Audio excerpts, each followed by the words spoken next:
Welcome to Baby Boomer Tales.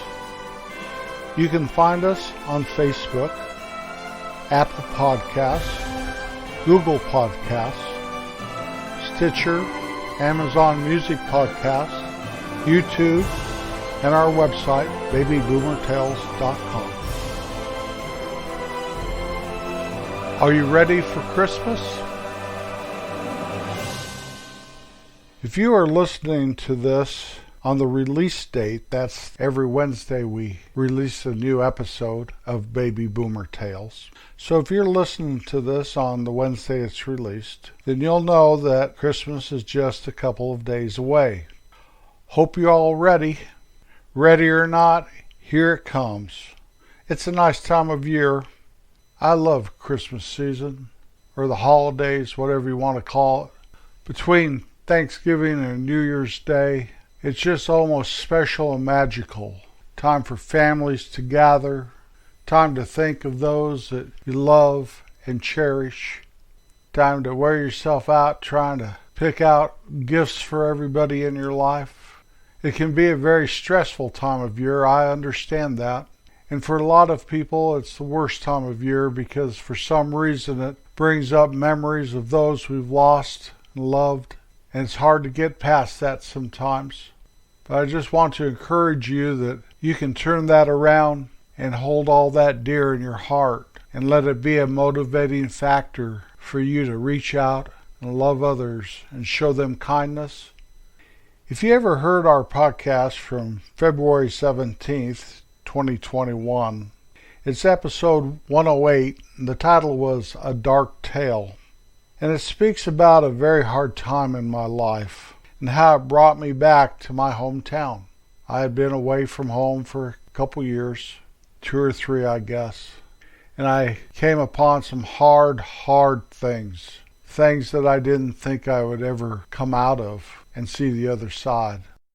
There's no light at the end of the tunnel for me, and I was putting one foot in front of the other, trying to survive, not so much physically, but spiritually and mentally and emotionally. So I do kind of understand sometimes if a person is going through a rough patch. But as I said before, and I'll say it again, no matter how dark, no matter how hopeless, no matter how lonely it seems to be, it's only temporary. It's only temporary. Pull yourself up by your bootstraps. Stand tall and believe with all your heart that you are who God intended you to be. Good and right and full of love and full of life, even if you're all by yourself. That part doesn't matter. What matters is our attitude towards it and how we handle it.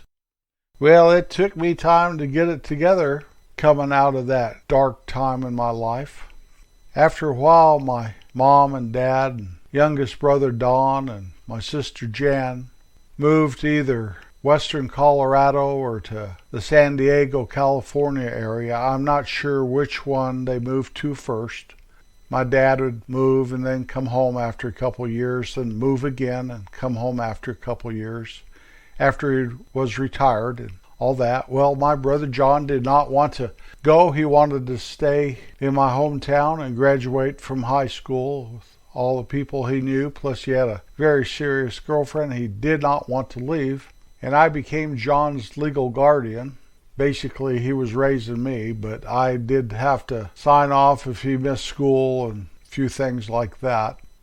But I couldn't get motivated, and I couldn't get it together, and I couldn't see the sunny side of life. I was just going through the motions, hanging out in my parents' basement. My dad kept the upstairs all on while they were gone, and I guess I could have moved up there, but my place was downstairs, so John and I basically shared the basement. Well, I wasn't getting any better. I really didn't pal around with any of my buds. I didn't ask any girls out on dates or anything. I just kind of hung out. Wasn't productive, didn't have a job, didn't care, didn't have any money, and that didn't seem to be a high priority. just hung around, tried to start a project and never finish it. Didn't care if I was dirty or if I was clean. Didn't care about most anything. I cared about John, and I cared about my folks' house. Since I was in charge of it, I did take care of it. But to better myself, to go find a job, to go and be a part of society and all that stuff was a low priority for me, or no priority at all. I just couldn't focus. I couldn't stay focused. I'd come out of a huge, heavy drug situation, and maybe that was part of it. But I think it was more of a situation of more of a self-respect deal. And I didn't know how to get there. I really didn't. Or I didn't care to get there. Well, Christmas time came one year. I think I watched John for 2 years. I think junior and senior year we lived together. And one Christmas my folks came home and we had Christmas in the basement where we lived. Now I'm not exactly sure why. The upstairs, like I said, the heat was on, the water was on, everything was working fine. But my folks chose that we would gather in the basement and hand out gifts. And first thing my folks gave me was a book called Something to Do, Someone to Love, Something to Hope For. It wasn't a big book, and I had that book for years. It's kind of a motivational book. I know why they gave it to me, trying to help me pull out of my doldrums. My mother's very sensitive to that, and my dad didn't understand. I'm sure he thought, why doesn't that kid get a job and get on with the program? Looking back, I'm with my dad on that deal. Why didn't I? Feeling sorry for yourself will not get you anywhere in life. That's a fact. Well, the other thing, we exchanged presents and stuff. And the other thing was, they gave me a little box and it was all wrapped up pretty, and I started to open it. There in that basement, when I was a little boy, about 5 years old, right before we moved into that basement, before we built the rest of the house or anything, I remember my mom took me up to the house and Dad was laying tile in that basement. We were getting ready to move in, and the tile was one of the last things he had to do. These tiles were about a foot square, and they were like commercial tiles, and they were one green and then one gray, and the green had gray speckles in it, and the gray one had green speckles in it. And he spread this black stuff, reminded me of tar, all over the floor, and then he laid these. So they weren't like tile you put in your bathroom or anything, more like what you would see in a store. And that's what we lived on. We'd put rugs down or whatever, but that whole basement was tiled in that green and gray tile. Well, I opened my gift, and I opened it up, and I looked in there, and I pulled it out, and it was a pocket watch. And my dad said something to the effect of, "Now you know what time it is." And my mother looked at me and said, "Maybe this will help you find a job and get to work on time, Jim."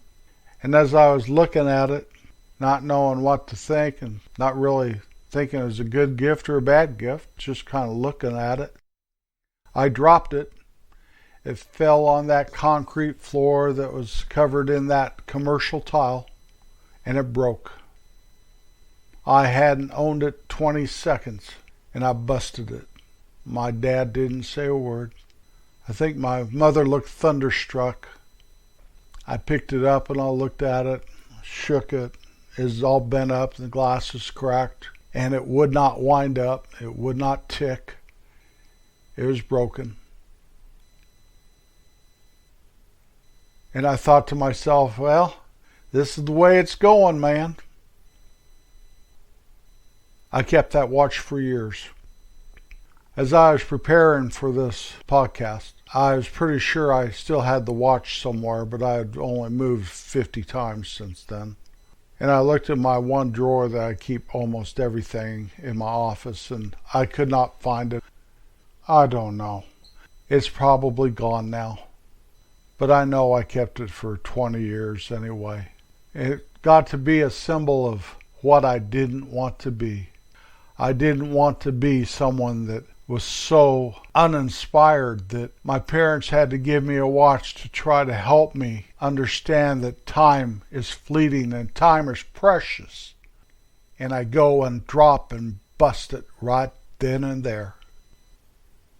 I know this one minister that quit smoking years before, and he kept the last pack of cigarettes he owned above the visor in his car for years and years and years as a symbol of, I'm not going to touch you, you sucker, until all the tobacco fell out of those cigarettes and it just kind of disintegrated. That's what I was doing with that watch.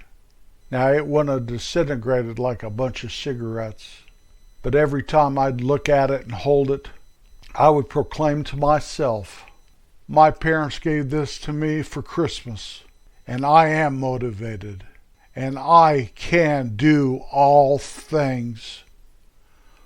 I am my parents' kid, and I am a child of God. Nothing can take me back to where I came from. That dark place has seen the light. I hope you have a nice Christmas. Like I said, it's a wonderful time of year. A time to enjoy children and grandchildren and those you love. A time to reflect on how good life really is, no matter how dark the path may have been at times.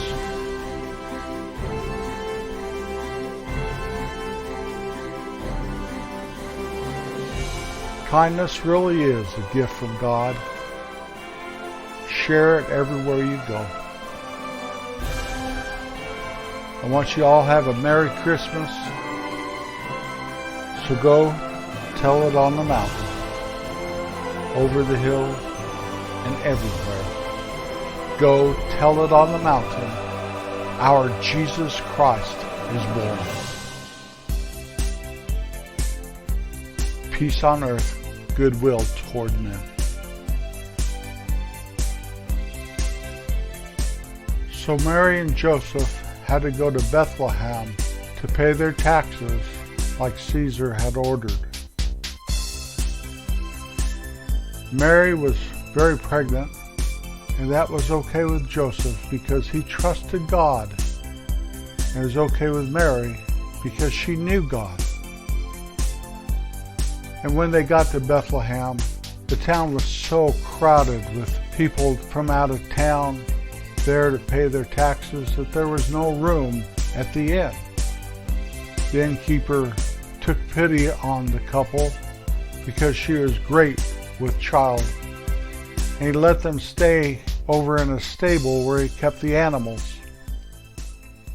And that night, Mary had her baby, and all of heaven rejoiced, and the angels came to earth, a mighty chorus of thousands and thousands of angels, and shepherds saw them, and instead of being so afraid, they ran down to the town to worship the newborn baby. Blessed be Emmanuel, Jesus Christ our Lord.